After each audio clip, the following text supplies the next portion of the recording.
السلام علیکم۔ Husband and wife health relation tips کی نئی ویڈیو میں سب کو خوش آمدید اور پیار بھرا سلام عرض ہے۔ مجھے امید ہے کہ آپ سب خیریت سے ہوں گے۔ دعا ہے کہ آپ ہمیشہ ہنستے مسکراتے رہیں۔ آج جو نسخہ آپ کے ساتھ شیئر کرنے جا رہا ہوں وہ خاص قسم کا نسخہ ہے۔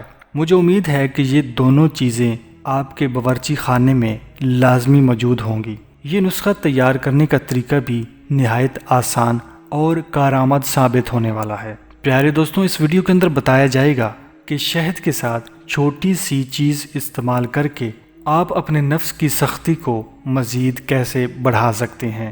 نسخہ تیار کرنے کے اجزاء نوٹ فرما لیں۔ شہد حسب ضرورت، ادرک حسب ضرورت۔ اس نسخہ کو تیار کرنے کا طریقہ نوٹ فرما لیں۔ پیارے ناظرین، ادرک کے چھوٹے چھوٹے ٹکڑے کر لیں اور ادرک سے 2 گنا شہد ادرک کے اندر ڈال دیں۔ اس نسخہ کو استعمال کرنے کا طریقہ نوٹ فرما لیں۔ پیارے دوستوں، نسخہ استعمال کرنے کا ٹائم نوٹ فرما لیں۔ ناظرین گرامی، آدھی چمچ دن کے 3 بجے چاٹنی ہے۔ مجھے امید ہے کہ یہ چھوٹا سا نسخہ آپ نے نوٹ فرما لیا ہے۔ یہ تھی مولانا طارق جمیل سیریز کی ایک نئی ویڈیو۔ ملتے ہیں مزید ویڈیوز کے ساتھ، تب تک کے لیے اپنی صحت کا خیال رکھیے گا۔ خدا حافظ۔